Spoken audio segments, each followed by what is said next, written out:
भूताची taxi. काही वर्षांपूर्वी एका शहरात स्वभावानं साधा असलेला अभिषेक नावाचा माणूस राहत होता. अभिषेक एका मोठ्या व्यापाऱ्याकडे ड्रायव्हर म्हणून नोकरी करत होता. एक दिवस तो मालकासह गाडीतून प्रवास करत असताना अचानक गाडी एका झाडाला धडकली. हे तू काय केलंस? माझी CMW गाडी ठोकलीस? तुला माहिती आहे ना माझी गाडी किती महाग आहे ती? मी तुला आत्ताच्या आत्ता नोकरीवरून काढून टाकतो. असं म्हणून मालक रागाने गाडी घेऊन तिथून निघून गेला. अचानक नोकरी गेल्यामुळे अभिषेक फारच दुःखी झाला आणि त्याच झाडाखाली बसून रडू लागला. इतक्या वर्षात पहिल्यांदा माझ्या हातून अपघात झाला आणि माझ्या मालकानं माझं म्हणणं ऐकून न घेता मला लगेच कामावरून काढून टाकलं. तितक्यात एक भयावह आवाज त्याच्या कानावर पडला. खाली माणूस वरती भूत, का ती रात्र, वा वा वा वा, खूपच छान. तो आवाज ऐकून अभिषेक घाबरला.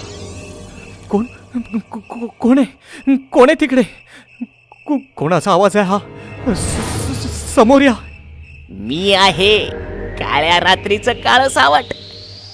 तुम्हाला बोलवलंस? मी आहे भूत. हे बघ मी आलो.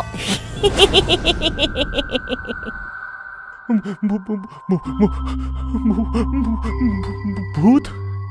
पिंपळाच्या झाडावरून भूत नाही तर का आंबे येणार?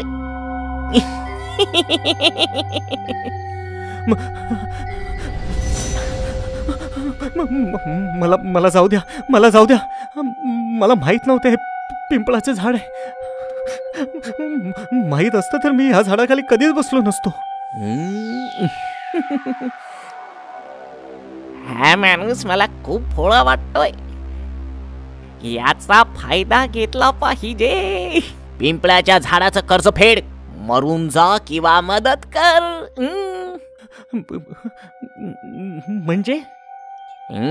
म्हणजे मी तुला आत्ताच खाऊन टाकीन. किंवा आपण दोघेही एकमेकांची मदत करू. तू माझी मदत कर, मी तुझी मदत करतो. ते कसं काय? मला माहित आहे तुझ्या मालकाने तुला कामावरून काढून टाकलंय. मी तुझी नोकरी तुला पुन्हा मिळवून देईन. त्या बदल्यात तू माझी भूक भागव. पण मला गाडी चालवण्याशिवाय काहीच येत नाही. ठीक आहे, मग मी तुझी टॅक्सी बनतो. तू दिवसभर टॅक्सी चालव आणि पैसे कमाव.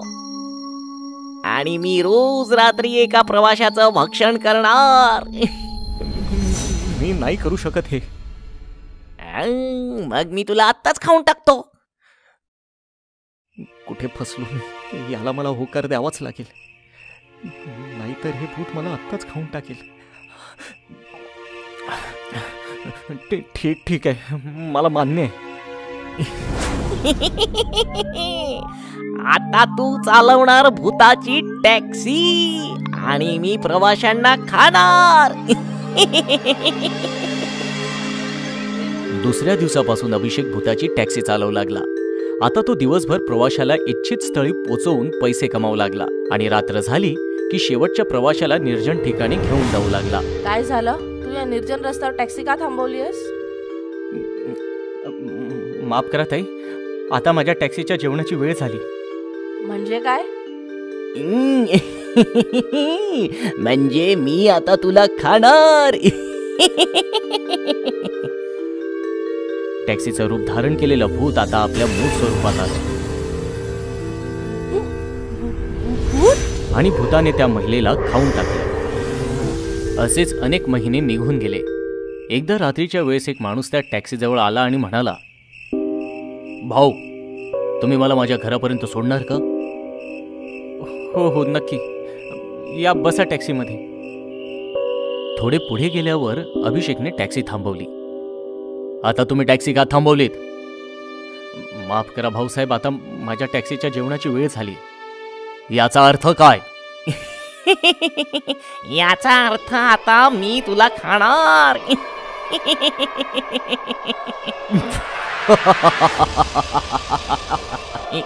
तू का हसतोयस? कारण तू माझे काम अधिक सोपे केलेस. काही दिवसांपूर्वी मला भूताच्या टॅक्सीविषयी माहिती मिळाली होती. तेव्हापासून मी तुझा शोध घेत होतो. पण मी एक भूत आहे, मी तुला खाणार आहे. आणि मी भूत हंटर आहे, मी तुला मारून टाकणार. भूत हंटर ऐकल्यावर ते भूत घाबरलं. भूत हंटर, प्लीज मला जाऊ द्या. मी इथून पुढे कुठल्याही मनुष्याला नाही खाणार. मात्र भूत हंटरने त्याचं काहीच ऐकलं नाही आणि त्याने भूतावर एक शक्तिशाली मंत्र फेकलं. भूताची टॅक्सी, भूताची टॅक्सी, प्रवाशांना खाऊन टाकणारी भूताची टॅक्सी, भूताची टॅक्सी, अदृश्य हो भूताची टॅक्सी, अदृश्य हो भूताची टॅक्सी. भूत हंटरच्या मंत्र जपामुळे भूताने घाबरून तिथून पळ काढला. आणि अचानक अभिषेक जोरजोरात रडू लागला.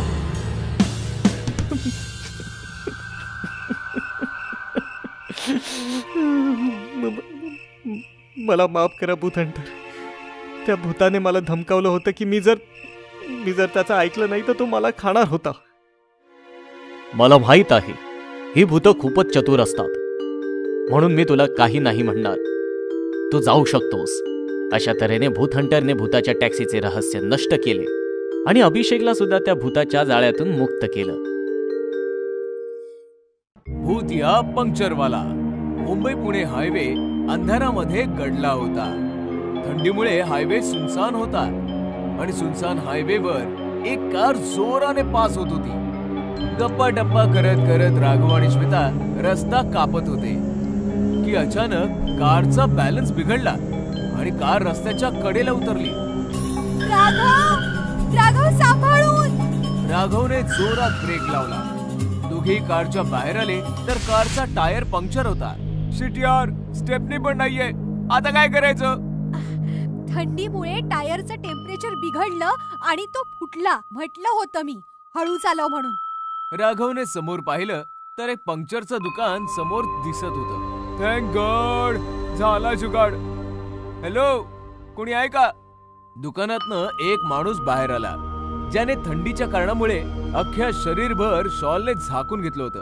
कारचा टायर पंक्चर झालाय, बनवू शकता का हो? थांबा, अवजार घेऊन येतो. पंक्चरवाल्याचा आवाज जरा भारी भारीच होता. तो सामान घेऊन आला. कारचा टायर उघडून त्याने कारला जॅक लावला आणि पंक्चर बनवू लागला. श्वेता, थंडी वाढते, तू कार मध्ये बस, मी जरा हलका होऊन येतो. हा. श्वेता कार मध्ये बसली आणि राघव हलका व्हायला निघून गेला. राघव परत आला तर त्याने पाहिलं की आग जळत आहे आणि पंक्चरवाला त्याचं काम शांततेने करत आहे. आग बघताच राघव शेकोटी पाशी बसला. श्वेता पण गाडीतनं उतरून शेकोटी पाशी आली. कार मध्ये थंडी वाजते का?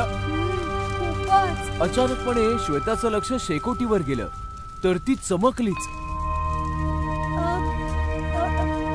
राघव, याने तर आपल्या कारची ट्यूब चालली. मग हा पंक्चर कसला बनवतोय? अरे हो भाऊ, आमची ट्यूब का बरं जाळली? त्यांनी पंक्चरवाल्याकडे पाहिलं तर त्यांचे डोळे विस्फारलेच राहिले. पंक्चरवाला एक भयानक भूत बनला होता ज्याचं पूर्ण शरीर जळलेलं होतं. ट्यूब चाळली कारण की मी पण जळलो होतो. बघायचंय तुम्हाला कसं? भूत श्वेता आणि राघवच्या जवळ आलं तर दोघांचे श्वास रोखले. भूताने जळती ट्यूब उचलली आणि दोघांच्या गळ्यामध्ये घातली. त्यामुळे दोघे जळताना तडफडून मेले. या घटनेचे शिकार फक्त राघव आणि श्वेता नव्हते. जी कोणती कार हायवेने जायची नक्कीच पंक्चर व्हायची आणि पंक्चरवाला भूत पंक्चर बनवण्याच्या बहाण्याने जळती ट्यूब गळ्यामध्ये टाकून लोकांना मारून टाकायचा. पुण्याचे कमिशनर मौर्य आपल्या कार जवळ उभे राहून फोनवर बोलत होते. हॅलो, ऐका मुंबई कमिशनर, मी मौर्य बोलतोय. ड्रग्ज माफिया टोंडरा मुंबईमध्ये लपलाय. तुमचे काही पोलीसवाले त्याला साथ देत आहेत. तो पुण्यातनं पळालाय. तुम्ही त्याला आणि काही करप्ट ऑफिसरना पकडा. मी लिस्ट पाठवतो आणि मुंबईकडे निघतो. सर, मी पण येतो. एकट्याने जाण्यामध्ये धोका आहे. मी सांगितलं ना, माझ्या सोबत कोणी येणार नाही. मौर्य कार मध्ये बसून निघून गेले. मौर्याची कार वेगाने हायवे कापत होती. अचानक जोरदार ब्रेक लावून थांबली. मौर्याने बाहेर येऊन पाहिलं तर शेट यार, हिला पण आताच पंक्चर व्हायचं होतं. तेव्हा अचानक मागणं आवाज आला, काळजी करू नका साहेब, पंक्चरवाला अवजारांसकट हजर आहे. मौर्याने पाहिलं तर मागे पंक्चरवाला उभा होता. जरा लवकर करा भाऊ, क्रिमिनलला पकडायला जायचंय. पंक्चरवाल्याने टायर उघडून जॅक लावला. मी कार मध्ये बसतो, तू पंक्चर बनव जरा लवकर. मौर्य कार मध्ये बसले. पंक्चरवाल्याने एक ट्यूब काढून आग लावली त्याला आणि कारकडे बघत बघत हसता हसता तो भूत बनला. ट्यूब तयार होताच तो कारच्या जवळ गेला आणि म्हणाला, सर बाहेर या, टायर लावायचा आहे. तेव्हा अचानकपणे मौर्यांना कॉल आला. हॅलो, काय म्हणताय? ड्रग्ज माफिया टोंडरा पकडला गेला आणि त्याच्यासोबतचे पोलीस ऑफिसर देखील पकडले गेले. वेल डन. हो, मी पोहोचतोच आहे. मौर्य कार मधनं उतरून बाहेर आले तर पंक्चरवाला गायब होता आणि कारची ट्यूब जळत होती. मौर्य समजला की काहीतरी गडबड आहे. त्याने पिस्तूल काढली आणि पटकन मागे वळला तर त्याच्या मागे पंक्चरवाला भूत हसत उभं होतं.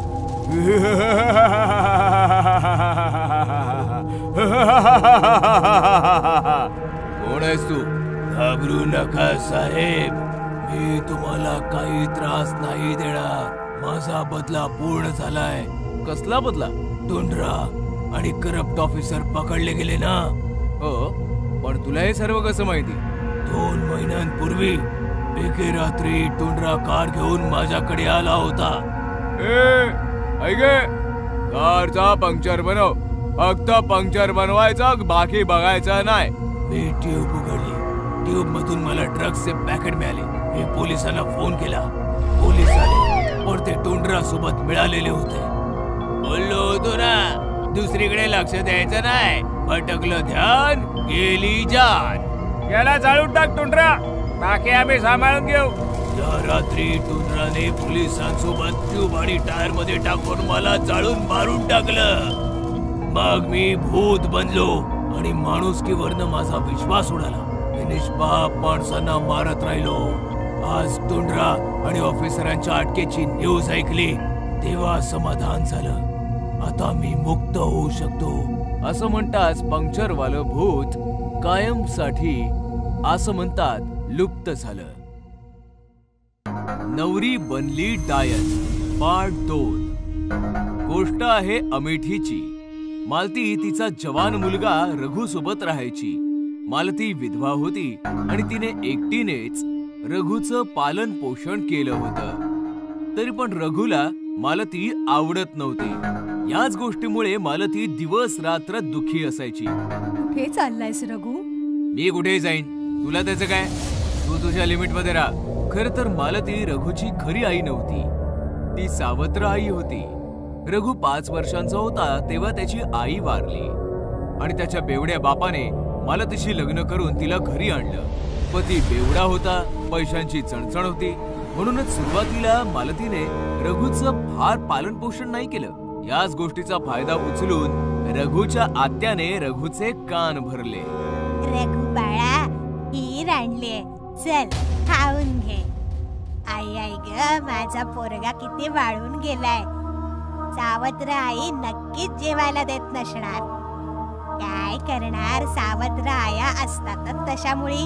पिक्चर मध्ये बघितलंय ना, सांभाळून राहा त्या जखिणीपासनं. आत्या सतत विष कालवत राहिली आणि काही दिवसातच रघुला मालतीचा तिरस्कार वाटू लागला. कमकुवत बेवड्या बापाचं एकदम निधन झालं आणि रघु मालतीपासनं खूप दुरावला. पण मालतीचं रघुवर तिच्या जीवापाड प्रेम होतं. तिने एक चहाचं दुकान उघडून रघुचं पूर्ण पालन पोषण केलं. हळूहळू परिस्थिती बदलली पण रघु मात्र काही बदलला नाही. तो मालतीचा तिरस्कारच करू लागला. याच आठवणी आठवून मालती रडत होती आणि तेवढ्यात रघुचा फोन आला.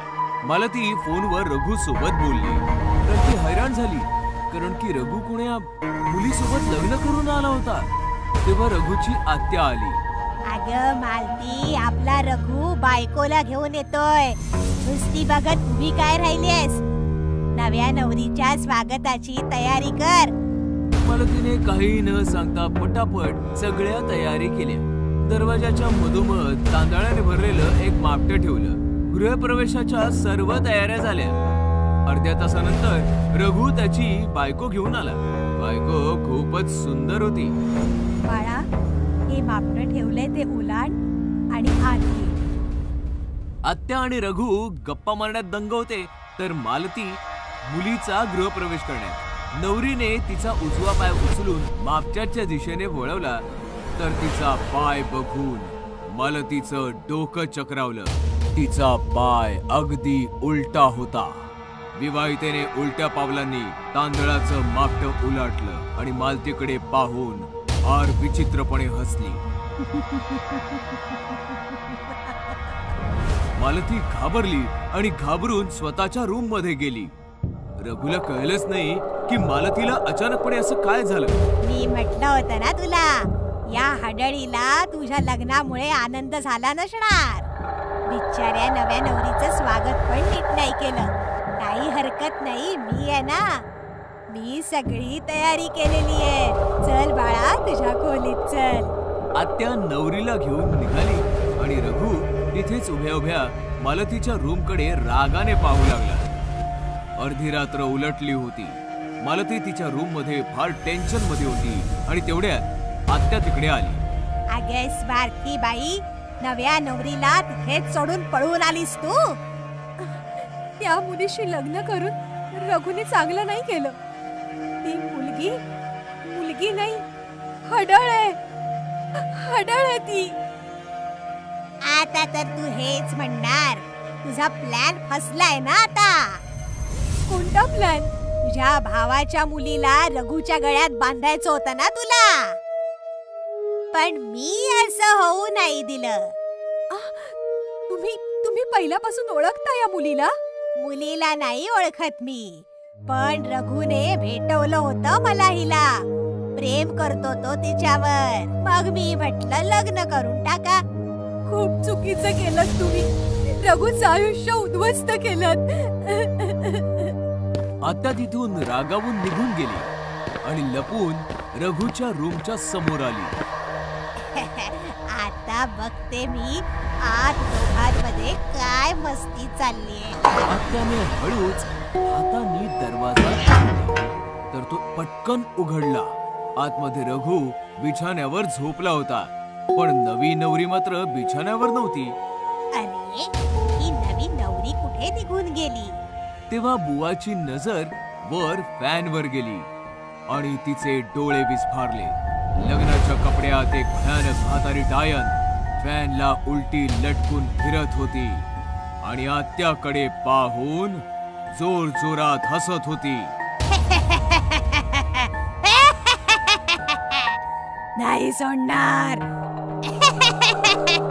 कोणालाच नाही सोडणार, सगळ्यांना मारून टाकेन. आत्या तिकडनं पळाली आणि सरळ मालतीच्या रूम मध्ये आली. खरंच बोलत होतीस तू, ती मुलगी एक भयानक हडळ आहे. मी तर तिचे उलटे पाय आधीच बघितले होते. मग तेव्हा काही बोलली का नाहीस तू? हे राम, आता काय होणार? काय फायदा? मी सांगितलं जरी असतं तरी तुम्ही माझ्यावर विश्वास ठेवला नसता. ते सगळं सोड आणि हे सांग की रघुला कसं वाचवायचंय. ती हडळ रघुला नाही सोडणार. तुम्ही काळजी नका करू, मी अजून जिवंत आहे. तुम्ही चला, माझ्या बरोबर चला. आत्या आणि मालती पळत पळत रघुच्या रूम मध्ये गेल्या, तर डायन रघुच्या छातीवर बसून त्याला चावत होती. रघु जोर जोरात ओरडत होता. लग्न करायचंय, मधुचंद्र करायचंय. बघ तू, आता बघच मी तुला कसं उद्ध्वस्त करून टाकते. आत्या वाचव, मला वाचव, आत्या. ते दृश्य फारच भयानक आणि विचित्र होतं.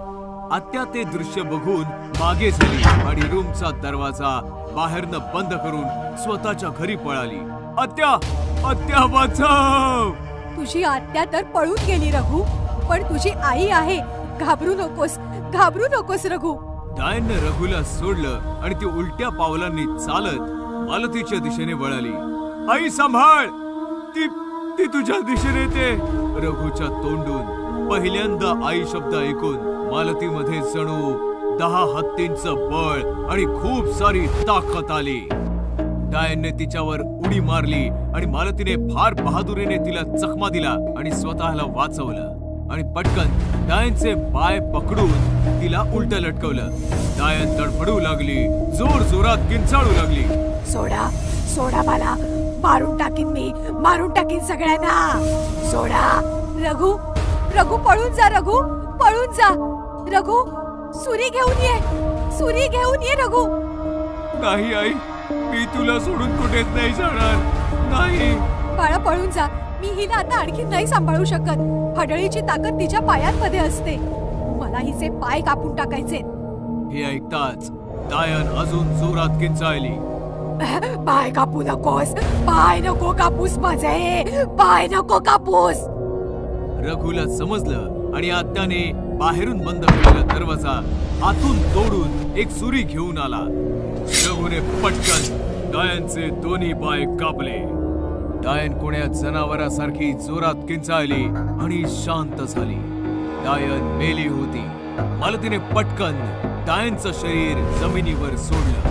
रघुने पटकन त्याच्या आईला मिठी मारली आणि माय लेक हमसून रडू लागली.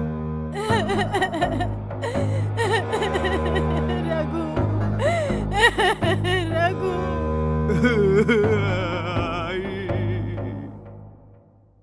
बऱ्याच वर्षांपूर्वी एक गाव होतं. त्या गावात फारच कमी मुली होत्या आणि याच कारणामुळे त्या गावातील बऱ्याच मुलांची लग्न होऊ शकत नव्हती आणि ते सर्व ब्रह्मचारी होते.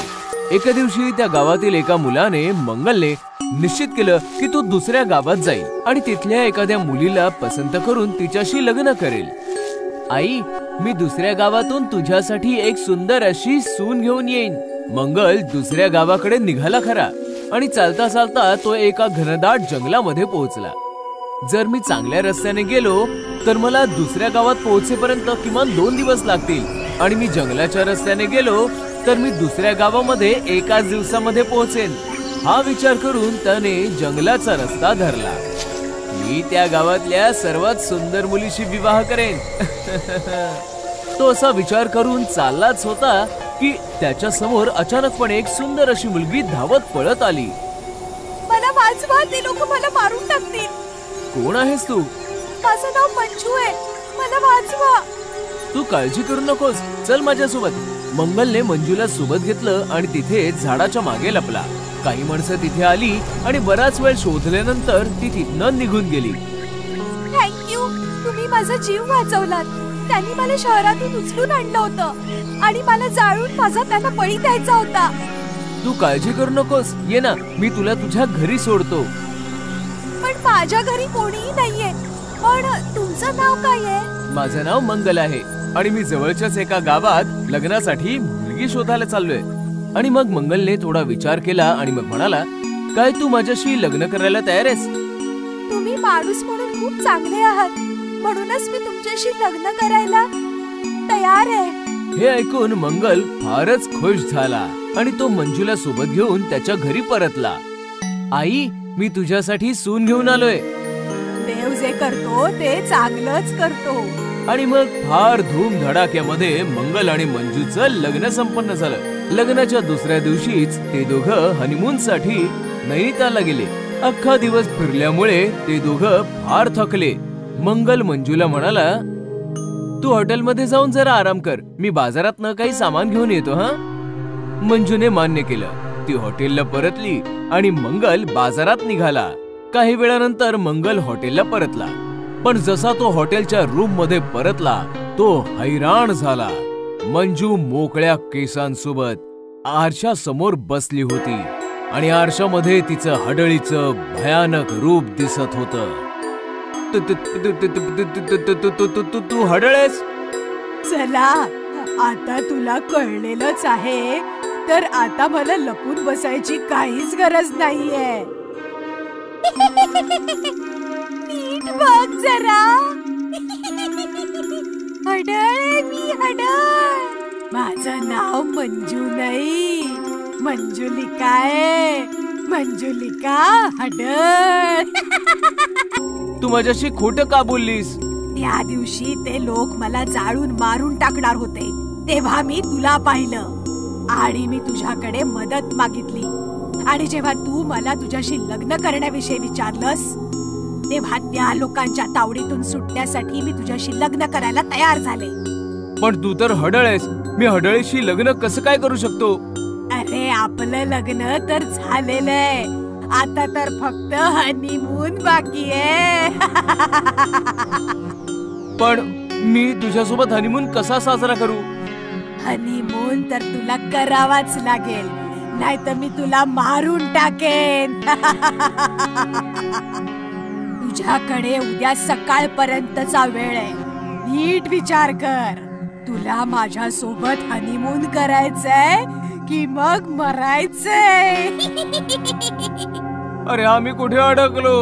यापेक्षा तर मी गावातील इतर मुलांसारखाच ब्रह्मचारी राहिलो असतो. आता मी या हडळीपासून कसा वाचणार? तेव्हा त्याला एक आयडिया सुचली. दुसऱ्या दिवशी सकाळी सकाळी त्या हडळीने त्याला विचारलं, मग तू काय ठरवलंस? मरायचंय की हनीमून करायचंय? मी तुझ्यासोबत हनीमून साजरा करायला तयार आहे. खरंच? हो. मंगल तिला हॉटेलपासून दूर एका टेकडीवर घेऊन गेला आणि तिला म्हणाला, तू तुझे डोळे बंद कर, मी तुझ्यासाठी एक गिफ्ट घेऊन आलोय. मला गिफ्ट्स खूप आवडतात. जसं हडळीने डोळे बंद केले, मंगलने पेट्रोलचा कॅन तिच्यावर उलटला. एका माचीची काडी जाळून तिला हडळीवर फेकली आणि हडळ आगीमध्ये जळू लागली. हे तू काय केलंस? काय केलंस तू? हे तुला मारून टाकलं. पण तुला हे कसं कळलं की जाळलं तर मी मरून जाईन? काल रात्री तूच मला सांगितलं होतंस की जंगलात त्या दिवशी तुला ती लोक जाळून मारणार होती. मग तेव्हाच मला कळलं की तुला जाळून मारलं जाऊ शकतं. अशा प्रकारे मंगलने त्या हडळीला जाळून मारून टाकलं आणि हडळीच्या हनीमूनचा अंत झाला. बोरवेल वालं भूत. गोष्ट आहे पुण्याची. रश्मी आणि निखिल पती पत्नी होते. सॉफ्टवेअर कंपनीमध्ये काम करत होते आणि शहराच्या बाहेर भाड्याच्या जागेत राहायचे. तासन तास प्रवास आणि त्यात फ्लॅटचं भाडं. यापेक्षा तर आपण पुण्यातच एखादा नवीन फ्लॅट घेऊया. आपलं सेव्हिंगही बऱ्यापैकी आहे. रश्मीचं म्हणणं ऐकून निखिलने घर खरेदी करण्याचा निर्णय घेतला आणि त्याच्या मित्राच्या मदतीने सदानंद नावाच्या माणसाला भेटला, ज्याला घर विकायचं होतं. हे बघा, प्रभात रोडवर एक मोठं घर आहे. तसं तर काकांचं आहे, पण काकांना मूलबाळ नव्हतं, त्यामुळे घर मला देऊन गेले ते. मी US ला शिफ्ट होतोय म्हणून घर विकायचंय. रश्मी आणि निखिलने घर पाहिलं तर त्यांना खूप आवडलं.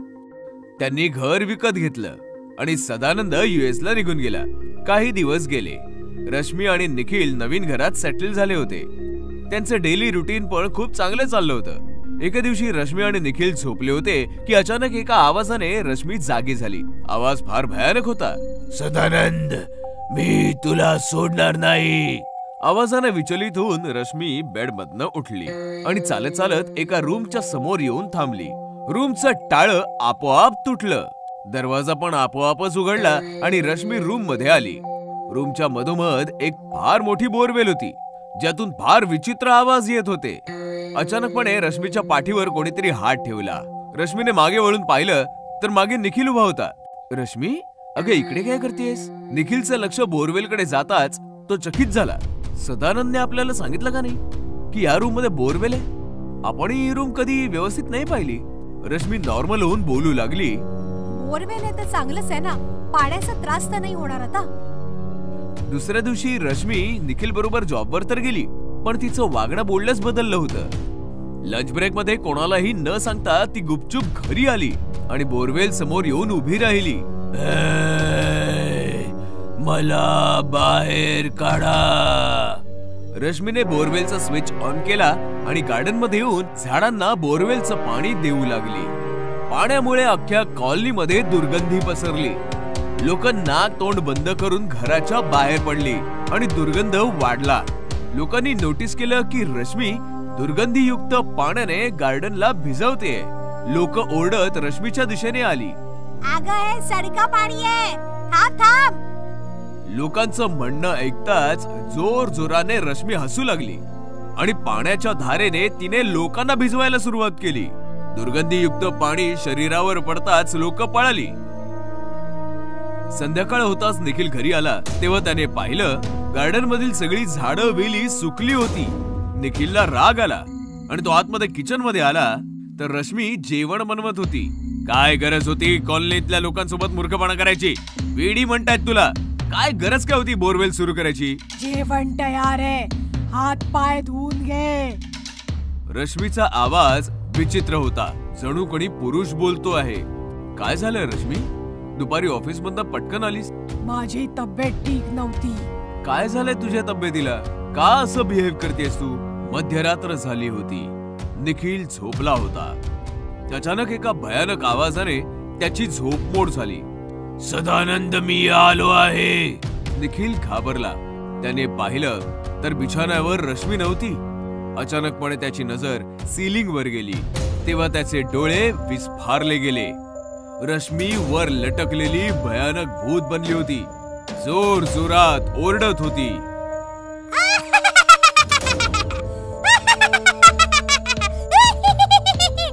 मी आलो आहे सदानंद, मी तुला मारून टाकेन.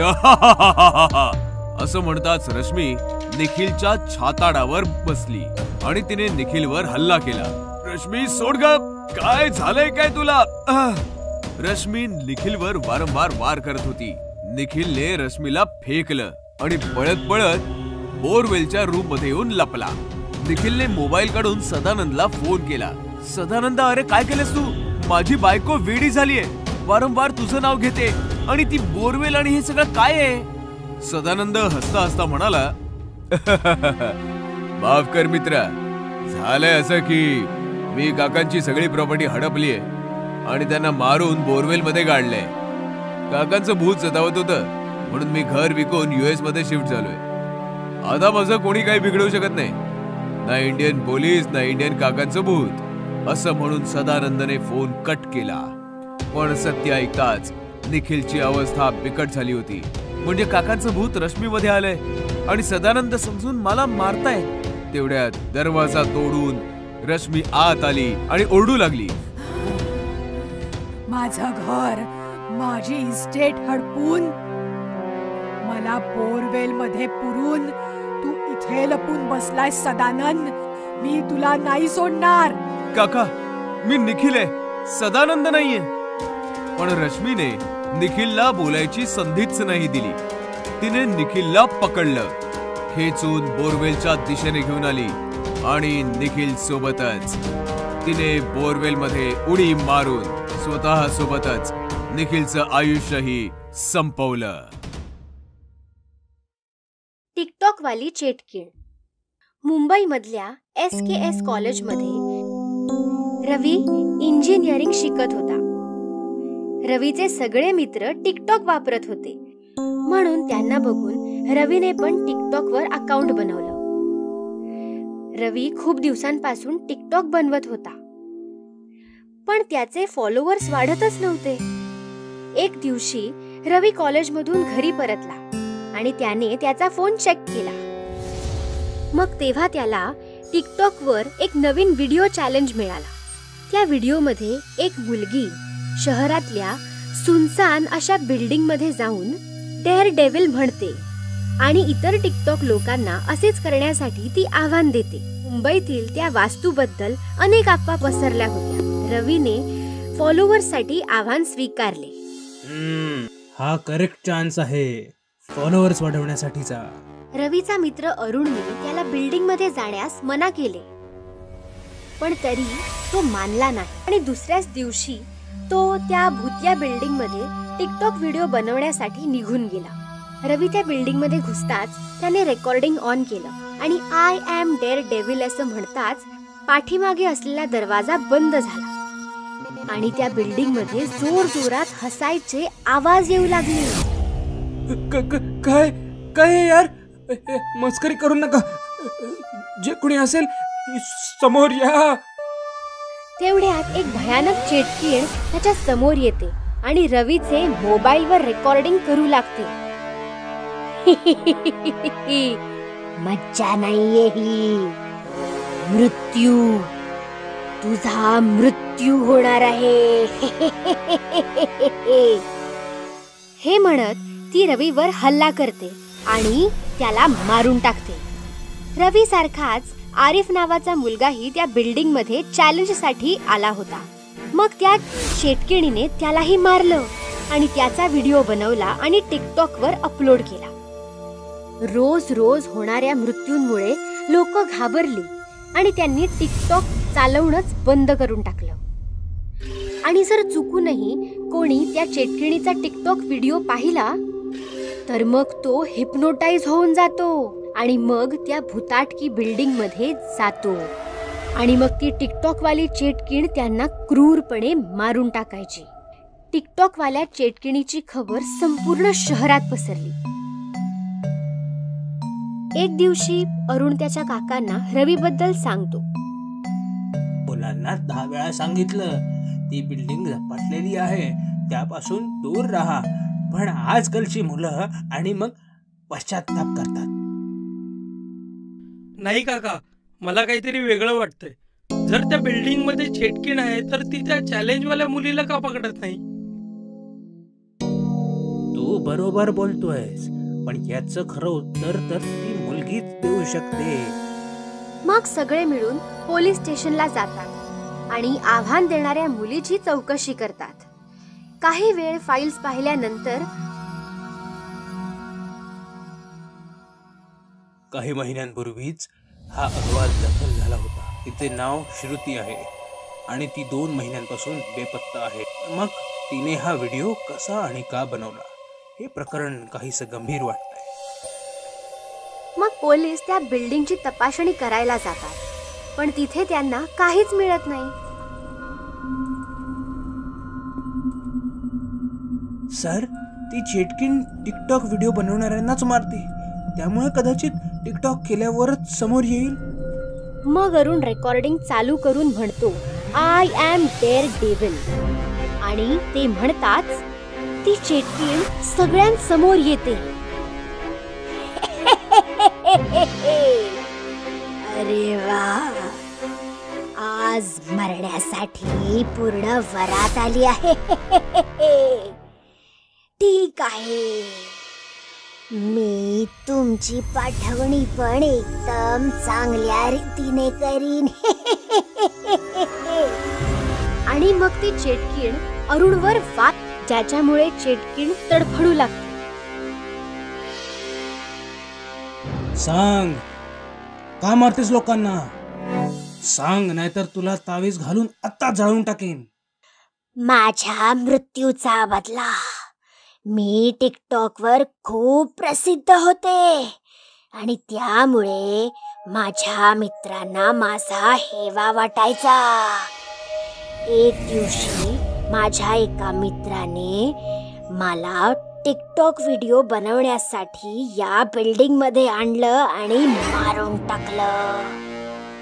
या टिकटॉक मुळे माझा मृत्यू झाला आहे. म्हणूनच मी सगळ्या टिकटॉक वापरणाऱ्यांना नाही मारून टाकत तोपर्यंत माझ्या आत्म्याला शांतता नाही मिळणार. असं म्हणत ती चेटकीण ते तावीज तोडून फेकून देते आणि मग त्या पोलीस इन्स्पेक्टरला पकडून हवेत उडवून टाकते. ती चेटकीण इन्स्पेक्टरला मारणारच असते तेव्हा, थांब मुली, त्यांना सोड, यात त्यांचा काही दोष नाही, सोड त्यांना. तिच्या आई वडिलांना पाहून चेटकीण शांत होऊन जाते आणि रडायला लागते. मी इन्स्पेक्टर आहे, मी तुला न्याय मिळवून देईन. फक्त तू लोकांना मारणं बंद कर. कुणा एकाच्या चुकीची शिक्षा सगळ्यांना देणं चांगलं नाही. मग पोलीस श्रुतीच्या मित्राला अटक करतात आणि फाशीची शिक्षा देतात आणि श्रुतीचा आत्मा मुक्त होतो. भूतांचं हॉस्पिटल. काही वर्षांपूर्वी एका शहरात एक हॉस्पिटल होते. खरं तर हे एक भूतांचं हॉस्पिटल होते. तिथले डॉक्टर्स व सगळ्या नर्सेस भूत होते. हॉस्पिटलमध्ये येणाऱ्या रुग्णांना उपचार करण्याच्या नावाखाली ऑपरेशन थिएटरमध्ये घेऊन जात तिथे त्यांना मारून त्यांचं काळीज खात होते. तुम्ही यांना हॉस्पिटलमध्ये आणून खूप चांगलं केलं. आता तुम्ही काही काळजी करू नका. डॉक्टर आता त्यांचा एकदम चांगला इलाज करतील. असं सांगून वॉर्ड बॉय जखमी माणसाला स्ट्रेचरवर झोपवून आत घेऊन गेला. काही वेळानंतर वॉर्ड बॉय परत येऊन म्हणाला, माफ करा, ज्या माणसाला तुम्ही आणलं होतं तो वाचू शकला नाही. पण त्याला तर फक्त पायालाच लागलं होतं. पायाला जखम झाल्याने कोणी कसं मरू शकतं माहित नाही. डॉक्टरनी त्या माणसाला वाचवण्याचा प्रयत्न केला होता.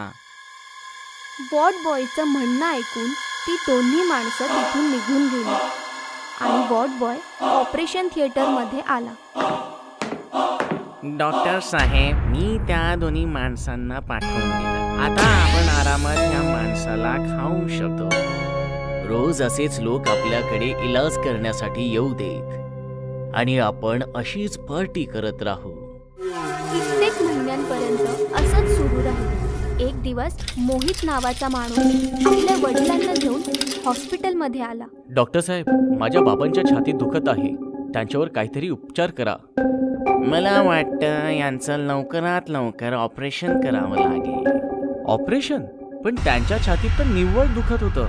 छातीतलं दुखणं कधीच निव्वळ नसतं. तुम्ही इथेच थांबा.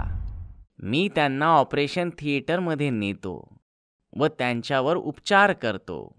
वॉर्ड बॉय आणि डॉक्टर मोहितच्या वडिलांना ऑपरेशन थिएटरमध्ये घेऊन गेले. मग काही वेळानंतर वॉर्ड बॉय आणि डॉक्टर मोहितकडे आले आणि म्हणाले, माफ करा, आम्ही तुमच्या बाबांना नाही वाचवू शकलो. काय? अहो, पण त्यांना छातीत हलकसं दुखत होतं. मी तुम्हाला आधीच म्हटलं होतं की छातीतलं दुखणं कधीच साधं सुधं नसतं. मोहित त्याच्या वडिलांचं मृतदेह घेऊन घरी परतला. पण त्याला डॉक्टरचं म्हणणं काही पटत नव्हतं. नक्कीच यात काहीतरी काळबेरं आहे. माझे बाबा असे अचानक नाही मरू शकत. या रहस्याचा पत्ता लावलाच पाहिजे. हा विचार करत असताना तो दुसऱ्या दिवशी हॉस्पिटलमध्ये गेला आणि हळूच ऑपरेशन थिएटरमध्ये लपून बसला. आता बघतोच हा डॉक्टर कसं ऑपरेशन करतो ते. काही वेळानंतर डॉक्टर, नर्सेस, वॉर्ड बॉय एका रुग्णाला घेऊन ऑपरेशन थिएटरमध्ये आले. चला, याचा इलाज करूया. डॉक्टर असं म्हणताच सगळेजण आपल्या भूताच्या रूपात आले.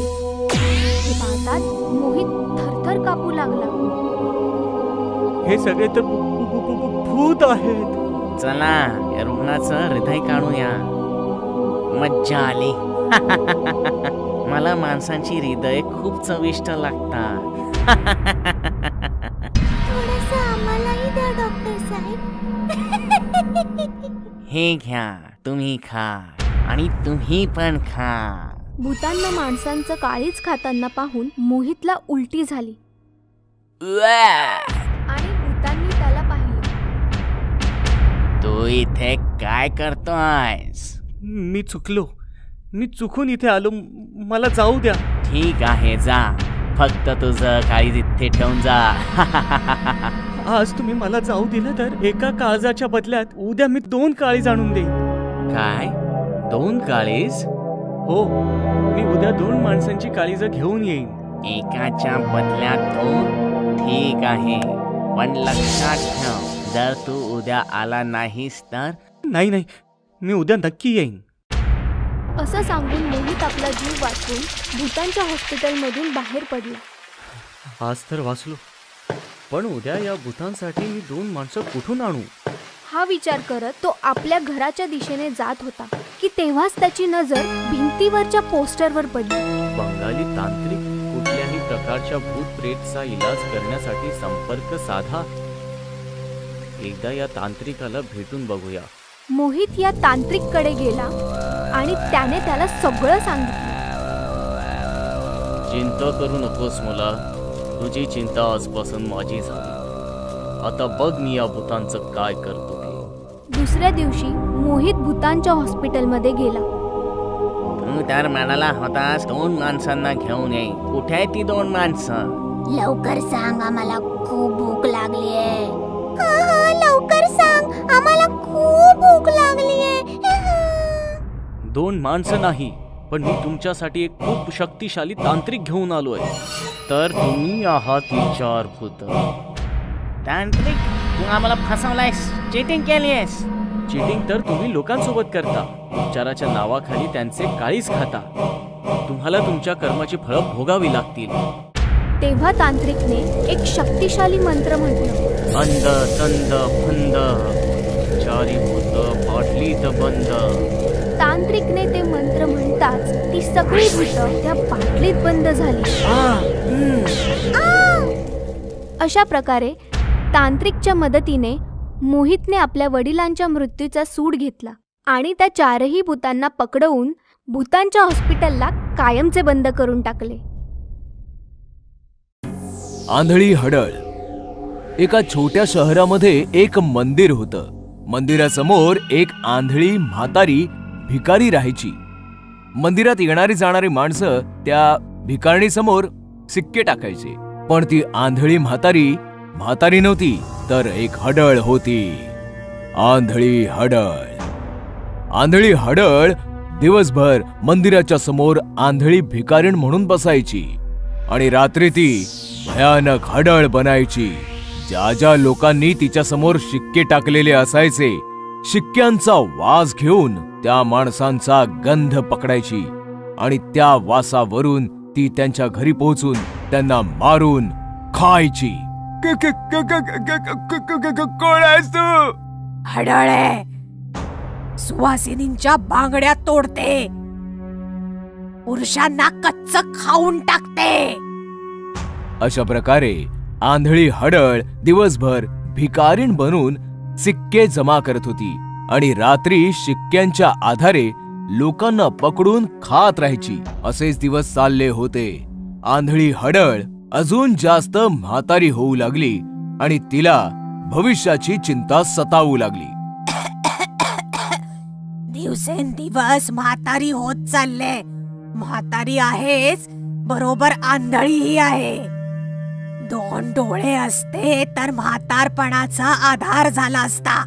आता तर डोळे नसल्यामुळे शिकार पण माझ्या हातातून निसटून पळून जाते. हडळ असा विचार करतच होती की तेवढ्यात तिच्या समोर एका सज्जनाने बरंचसं खाणं आणि बरेचसे पैसे ठेवले. माताजी, आज मी 80 वर्षांचा झालोय. वाढदिवस आहे माझा. अजून काही पाहिजे असेल तर सांग. माझी माणसं इकडेच बाजूलाच उभी आहेत. असं म्हणताच तो सज्जन गृहस्थ निघून गेला. तो गृहस्थ शहरातील नामांकित उद्योजक राहुल असा होते. रात्रीची वेळ झाली. संपूर्ण परिसर शांततेत गडला आणि म्हातारी भिकारीण भयानक हडळ बनली. राहुल असाने दिलेले शिक्के उचलून त्यांचा वास घेऊ लागली. वासावरनं तर बराच म्हातारा वाटतोय. माझ्यापेक्षाही म्हातारा. काय पण नशीब आहे. आता या म्हाताऱ्याची हाडं सगळावी लागतील. चला, वासावरून म्हाताऱ्याचं घर शोधायचंय. मग काय, पडत धडत ती आंधळी हडळ राहुलसाचं घर शोधू लागली. तिला काहीही दिसत नव्हतं. फक्त राहुलसाच्या वासाच्या दिशेने ती पुढे चालली होती. एका गटाराचं झाकण उघडं होतं. हडळ गटारामध्ये पडली. मेले मेले, सत्यानाश हो या शहराचा. हडळ बऱ्याच प्रयासाने बाहेर आली आणि चालत चालत राहुलसाच्या घरी पोहोचली. वासावरनं तर वाटतंय हेच घर आहे. आणि हे काय, हा दुसरा वास कसलाय? हडळ कानात प्राण आणून गोष्टी ऐकू लागली तर राहुल असा डॉक्टरांसोबत बोलत होते. डॉक्टर साहेब, 80 वर्षांचा झालोय मी. आता माझा काय भरोसा. माझी इच्छा आहे मेल्यानंतर माझे डोळे दान करावेत. ग्रेट. मी आताच सगळ्या फॉर्मॅलिटीज पूर्ण करतो. हडळीने दोघांच्याही गोष्टी ऐकल्या आणि हडळ खुश झाली. अरे वा, याचा तर मी विचारच नव्हता केला. कोणी हे पुण्याचं काम करू शकतं. मला पण नवीन डोळे मिळू शकतील. मला डोळ्यांची खूप गरज आहे. मी या म्हाताऱ्याला नाही मारणार. मी या म्हाताऱ्याचे डोळे मला लावून घेईन. फक्त हा म्हातारा लवकर मेला पाहिजे. जसं हडळ म्हणाली तसंच घडलं. 2 दिवसांच्या आतच राहुल असा वारले. डॉक्टर आले आणि त्यांनी त्यांचे दोन्ही डोळे काढून घेऊन गेले. जशी ही गोष्ट त्या हडळीला कळली, हडळ हॉस्पिटलला पोहोचली. हडळीला पाहताच डॉक्टर थरथर कापू लागला. भूत! घाबरू नकोस, मी आंधळी आहे. तुला पाहिजे काय? डोळे. राहुल असाचे तुझे घेऊन आलायस, ते डोळे तू मला लाव.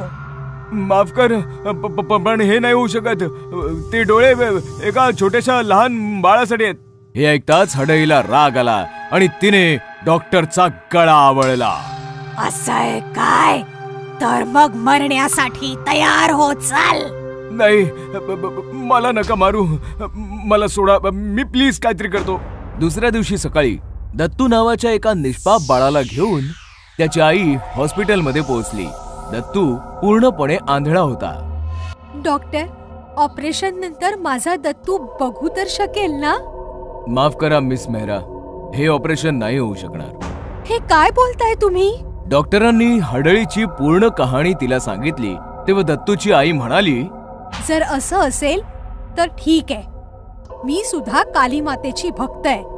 मी पण बघते की ती हडळ जिंकते की एक आई. काहीही झालं तरी दत्तूचं ऑपरेशन नक्कीच होणार. मग काय, दत्तूची आई एका तांत्रिकाला घेऊन आली. तांत्रिकाला बघून डॉक्टर म्हणाले, ती फारच भयंकर हडळ आहे. हा तांत्रिक काय करणार आहे? पॉझिटिव्ह विचार कर बाळा. मातेची विभूती आणलीये. ती हडळ आंधळी आहे. फायदा उचल. डोळ्यांच्या ऐवजी ही विभूती टाक. ती भस्म होईल. हे घे. मग काय, जशी ती हडळ हॉस्पिटलमध्ये आली, तांत्रिक आणि इतर लोक लपून बसली. डॉक्टर, डॉक्टर, तू रेडी आहेस ना? तू रेडी आहेस ना डॉक्टर? हो हो, तुम्ही झोपा ना. हडळ झोपली आणि डॉक्टरांनी अगदी तसंच केलं जसं तांत्रिकाने सांगितलं होतं. त्याने हडळीच्या दोन्ही डोळ्यांच्या ऐवजी मातेची विभूती टाकली. हडळ ओरडू लागली आणि जळू लागली. हे काय आहे? ही काय फसवणूक झाली आहे माझी? तेव्हाच तांत्रिक पुढे येऊन म्हणाला, मग तू लोकांसोबत काय करत होतीस? भिकारी बनून त्यांना मारून त्यांना खायचीस? करावे तसे भरावे. हे ऐकताच हडळ रागाने लालबुंद झाली आणि ओरडली, पण सोबतच ती जळतही होती. आगीच्या ज्वाळा वाढत गेल्या आणि थोड्याच वेळामध्ये आंधळी हडळ जळून भस्म झाली. पिझ्झा डिलिव्हरीवाला. जगात कित्येक प्रकारची माणसं आहेत. या लोकांमध्ये कुठल्या ना कुठल्या प्रकारे संबंध आहे. कोणी कोणासाठी हिरो आहे तर कोणी विलेन. बरीच लोक अशी पण असतात जी काहीही नसतात, फक्त असतात. मुकेशही असाच एक माणूस होता. आपल्या फॅमिली सोबत मुंबईला शिफ्ट झाला होता आणि पोट भरण्यासाठी पिझ्झा डिलिव्हर करत होता. मुकेश फार भोळा भाबडा आणि गरीब होता. स्वतःचं काम इमानदारीने करायचा आणि याच कारणासाठी मुंबईमध्ये त्याची प्रगती होणं कठीणच होतं. एवढं काम करतो, पार्सल वेळेवर पोहोचवतो, तरी पण पगार वाढवण्याचं काही नावच नाही. पेमेंट भोड्यासारखं पळून पार्सल वेळेवर पोहोचवलं नाही वाढत. त्याच्यासाठी 5 स्टार खेचावे लागतात बेटा. कस्टमर डिलिव्हरी बॉय साठी जेवढे स्टार्स देतो तेवढेच त्याची व्हॅल्यू वाढते. तू आहेस एकतर अशिक्षित, कस्टमर सोबत नीट बोलत पण नाहीस, कस्टमर काय घंटा स्टार देईल तुला? ही मुंबई आहे बॉस, त्यांना पटवावं लागतं. मुकेश बिचारा विचारात गडला. असं असेल तर मी 5 स्टार नक्कीच घेईन.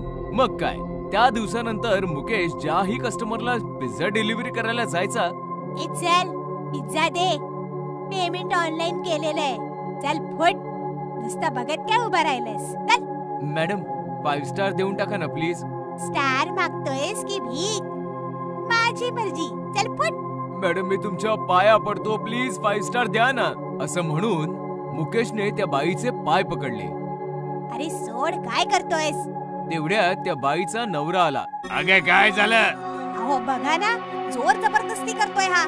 मुकेशला जबरदस्त मारला गेला आणि त्याला पळून लावलं. मुकेश कोणीही नव्हता, पण फॅमिलीसाठी तो हिरो होता. बाबा, उद्या फी भरायला तुम्ही शाळेत येणार ना? मुकेशच्या अडचणी वाढतच गेल्या आणि मुकेशला विलन बनावं लागलं. अरे 5 स्टार असेच नाही मिळत. एका वेळेला तर 5 स्टारच्या चक्कर मध्ये एका मुलीला मी कानफटात लागवली होती.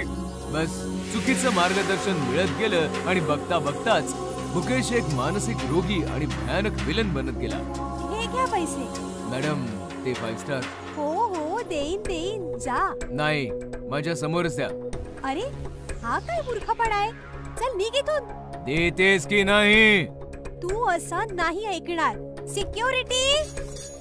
पण मुलगी अजून आरडाओरडा करेल त्या आधीच मुकेशने तिचा गळा आवळून तिला मारून टाकलं. 5 स्टार नाही तर मग जगण्याचा अधिकार नाही. अशा प्रकारे पिझ्झा पोहोचवता पोहोचवता मुकेशने बऱ्याच लोकांना स्मशानात पोहोचवलं. पण एके दिवशी अघटित घडलं. 5 स्टारच्या नादामध्ये मुकेश एका बाईचा गळा आवळत होता आणि तेवढ्यात त्या बाईचा नवरा आला जो पोलिसात होता. त्याने गन काढली आणि मुकेशचा एन्काउंटर केला. मध्ये बरीच वर्ष गेली. रीमा पुण्यामध्ये कॉलेजमध्ये शिकत होती आणि गर्ल्स हॉस्टेलमध्ये राहायची. एके रात्री ती तिच्या पप्पांशी कॉलवर बोलत होती. हो बाबा, तुमचं जेवण झालं का? मैत्रिणी त्या खाली मेसमध्ये जेवायला गेल्या. नाही, माझा मूड नव्हता. मी ना पिझ्झा ऑर्डर केलाय. काय बाबा, तुम्ही आणि तुमचे रूल्स. तुमची पिझ्झाशी काय दुश्मनी आहे? ते जाऊ दे, तुम्ही मला भेटायला केव्हा येणार बाबा? तुम्ही आणि तुमची ड्युटी. तेवढ्यात अचानक डोरबेल वाजली. बाबा बाय, डिलिव्हरी बॉय आला बहुतेक. रीमाने दरवाजा उघडला, पार्सल घेतलं. तिने डिलिव्हरी बॉय कडे बघितलं पण नाही. पण जशी ती दरवाजा बंद करू लागली, मॅडम 5 स्टार द्यायचे बरं का. रीमाने आता नजर वर करून बॉय कडे बघितलं आणि तिच्या हातून पार्सल खाली पडलं. ती जोरात किंचाळली आणि ती बेशुद्ध होऊन खाली जमिनीवर पडली. कारण की तिच्या समोर दुसरं तिसरं कोणी नाही, मुकेशचं भयंकर भूत उभं होतं. I am back. रीमाला हॉस्पिटलमध्ये भरती केलं गेलं होतं. ती शुद्धीवर यायचं नावच घेत नव्हती. डॉक्टर काय झालं? हे बघा, ती शुद्धीवर यायचं नावच घेत नाहीये. कळत नाहीये असं का बरं? डोंट वरी, होतं असं बऱ्याच केसेस मध्ये. मला रीमाला मुंबईला शिफ्ट करायचंय. तेव्हा नर्स पळत पळत आली. रीमा शुद्धीवर आली. रीमा आता पूर्णपणे नॉर्मल होती. तिचे बाबा तिला तिच्या घरी मुंबईला घेऊन आले. रीमा आता नॉर्मल होती, पण बोलतही नव्हती किंवा काही खातही नव्हती. बाळा, असं काय बघितलंस तू? निदान बोल तरी. बोलायचं नाही तर कमीत कमी जेवून तरी घे ना. अहो ऐकलत का, मला काही नाही माहित. तिला पिझ्झा आवडतो ना, मग पिझ्झाच मागवा. तुम्ही ऑर्डर करा बस. थोड्या वेळाने डोरबेल वाजली. बहुतेक करून डिलिव्हरी बॉय आहे. तुम्ही रीमाच्या जवळ बसा, मी बघून येते. रीमाच्या आईने जसा दरवाजा उघडला, ती जोरात किंचाळली. कारण की समोर मुकेशचं भूत उभं हसत होतं. काय आंटी, ओळखलं का? आईचं किंचाळणं ऐकून रीमा एकदम ओरडली. बाबा चला, आईचा जीव धोक्यात आहे. रीमाचे बाबा अचानकपणे कन्फ्युज झाले आणि तेही रीमाच्या मागे मागे पळत पळत हॉलमध्ये आले. हॉलमध्ये मुकेशचं भूत रीमाच्या आईचा गळा आवळून उभं होतं. बाबा, बाबा त्या दिवशी हेच भूत आलं होतं डिलिव्हरी बॉय बनून. सोड सोड, माझ्या आईला सोड. असं म्हणताच रीमा त्या भूतासोबत झटपटू लागली. पण भूताने तिला हवेत उडवलं आणि रीमा भिंतीवर जाऊन आदळली. अचानक भूतावर फायरिंग झाली. भूताने पाहिलं रीमाचे बाबा गन घेऊन त्याच्यावर फायरिंग करत होते. हे पाहताच मुकेशचं भूत हसू लागलं. पोलीस काका, आज मी तुमच्या या खेळण्याने मरणार नाहीये. त्या दिवशी मेलो कारण की मी जिवंत होतो. आज मी मरायला नाही, मारायला आलोय. माझा एन्काउंटर करून माझ्या फॅमिलीला अनाथ करणार आहे. नो, आज मी सोडणार नाही. तुमची पण फॅमिली तबाह करून टाकेन. प्लीज, मी हात जोडतो, माझ्या फॅमिलीला सोड रे. मी पण असेच हात जोडले होते तुझ्या बायको समोर. 5 स्टार मागितले होते, पण तिने नाही म्हटलं आणि बदला घ्यायचा होता, तर मध्ये तू आलास आणि मला मारून टाकलं. मारावं लागलं कारण की तो निर्दोषांना मारत होतास. अच्छा, मग आज तुम्हा सर्वांना मरावं लागेल. असं म्हणताच मुकेशच्या भूताने रीमा, तिचे बाबा आणि आई तिघांना खूप त्रास दिला आणि मग गळा आवळून तडफडवून तिघांना गळा दाबून मारला. म्हणतात की मुकेश आजही मुंबईमध्ये डिलिव्हरी बॉय म्हणून फिरतो. जे 5 स्टार नाही दे त्यांना मारून बर्बाद करतो. भूत या सेल्समॅन. ही गोष्ट आहे कानपूरची. कानपूर शहराच्या बाहेरच्या जागेत 2 वर्षांपूर्वी मानसरोवर हाऊसिंग सोसायटी उभी झाली होती. राघव आणि ललिताचं नवं लग्न होऊन त्यांनी त्यांचा फ्लॅट मानसरोवर सोसायटीमध्ये बुक केला. दोघेही सोसायटीमध्ये राहायला आले तर सोसायटी बघितल्यावर ललिता खुश झाली. खूपच सुरक्षित आणि सुंदर सोसायटी आहे. हो, तू वर जा, मला चेअरमन साहेबांनी बोलवले. राघव चेअरमनला भेटला तर चेअरमन म्हणाले, सोसायटीमध्ये तुमचं स्वागत आहे. तुम्हाला पूर्ण सिक्युरिटी मिळेल. फक्त एका गोष्टीची काळजी घ्या. कोणती गोष्ट? कोणताही सेल्समॅन आला तर चुकूनही दरवाजा उघडू नका. चेअरमनचं म्हणणं ऐकताच राघव रागावला आणि वर त्याच्या रूम मध्ये आल्यावर ललिताला म्हणाला, काय सेल्समनचं काही आयुष्य नसतं? एका सेल्समॅनच्या प्रगतीचे सर्व रस्ते बंद दरवाजाच्या इकडे येऊन बंद होतात. तुला सेल्समन्स विषयी इतकी आपुलकी काय? ललिताचं म्हणणं ऐकताच राघव गप्प बसला. दुसऱ्या दिवशी सकाळी राघव तयार होऊन ऑफिसला निघून गेला. ललिता दरवाजा बंद करून आंघोळीसाठी निघाली तर अचानक तिला आठवलं, अरे शॅम्पू तर आणलाच नाही, आता आंघोळ कशी करू? तेवढ्यात डोरबेल वाजली. ललिताने दरवाजाच्या पीप होल मधून पाहिलं तर बाहेर सेल्समॅन उभा होता. हा, याच्याकडे शॅम्पू नक्की असेल. ललिताने दरवाजा उघडला तर सेल्समॅन बडबड करू लागला. गुड मॉर्निंग मॅम, मी विकास ब्युटी टोनर कंपनी मधनं आलोय. सेल्समॅन सुरू झाला तर ललिता हैराण झाली.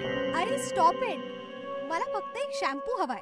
ललिताने सेल्समॅन कडनं शॅम्पू खरेदी केला आणि सेल्समॅन निघून गेला. दुसऱ्या दिवशी ललिता झोपेतनं जागी होऊन हॉलमध्ये आली तर तिने पाहिलं राघव सोफ्यावर बसला आहे. ललिताने मागणे येऊन राघवला मिठी मारली. डार्लिंग, लवकर जाणार होतास ना? गेला का नाहीस? अचानकपणे ललिताला काहीतरी जाणवलं. झटक्यात ती मागे गेली. कोण आहेस तू? सोफ्यावर बसलेला माणूस मागे वळला तशी ललिता घाबरली. तो राघव नाही, सेल्समॅन होता. तू पाठीमागून राघव सारखा दिसतोस. तू आत कसा आलास? नक्कीच राघवने दरवाजा उघडा ठेवलाय. दरवाजा तर बंद होता. तर मग तू आत कसा आलास? जो दरवाजा एकदा माझ्यासाठी उघडला जातो तो पुन्हा बंद नाही होत. सेल्समॅन जोरजोरात हसू लागला आणि हसता हसता एका भयंकर भूतात परिवर्तित झाला. भूताला समोर पाहताच ललिता जोरात किंचाळली. काय हवंय तुला? बोल, काय हवंय तुला? बोल. बदला. या सोसायटीने माझा जीव घेतलाय. आता मी हिला बर्बाद करेन. एक एक करून सगळ्यांना मारून टाकेन.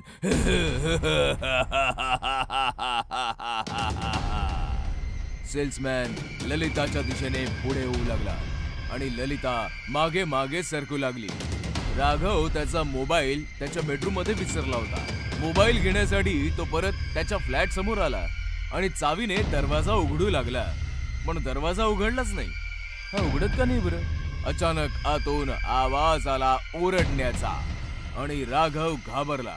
ललिता, काय झालं? दरवाजा उघड. राघव दरवाजा ठोठावत होता आणि आत भूताने ललिताला गॅलरीतून खाली लटकवलं होतं.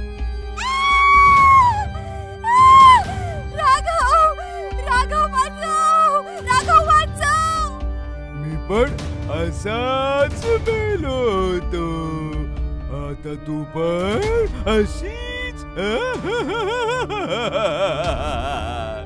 राघव दरवाजा ठोठावत होता तेवढ्यात चेअरमन तिकडे पोहोचले. जोवर तुझी बायको जिवंत आहे तो दरवाजा उघडणार नाही. सेल्समॅन साठी दरवाजा उघडून ललिताने चूक केलीये. पण तो असं का करतोय? ही गोष्ट 2 वर्षांपूर्वीची आहे, जेव्हा ही सोसायटी नवीन नवीन तयार झाली होती. एक सेल्समॅन इकडे सोसायटीत आला तेव्हा मी त्याला थांबवलं. अरे, तू आतमध्ये कसा आलास? सोसायटीमध्ये सेल्समॅन अलाउड नाहीयेत. मी विकास आहे साहेब, वॉचमॅन पासून लपून आलोय. माझ्या भावाला मोठा जॉब मिळणार आहे, त्याच्यासाठी पैसे जमा करतो साहेब. प्लीज मला वर जाऊ द्या ना. नाटकं करू नकोस, पळ इकडनं. मी त्याला धक्के मारून बाहेर काढलं म्हणून तो पायपावरनं वर चढला आणि पाय घसरून खाली येऊन पडला. तेव्हापासून त्याचा आत्मा सोसायटीमध्ये भटकतो. जो दरवाजा उघडतो त्याला तो खाली पाडून मारून टाकतो. चेअरमॅनचं म्हणणं ऐकताच राघव वेड्यासारखा ओरडत दरवाजा ठोठावू लागला. विकास दादा, दरवाजा उघडा.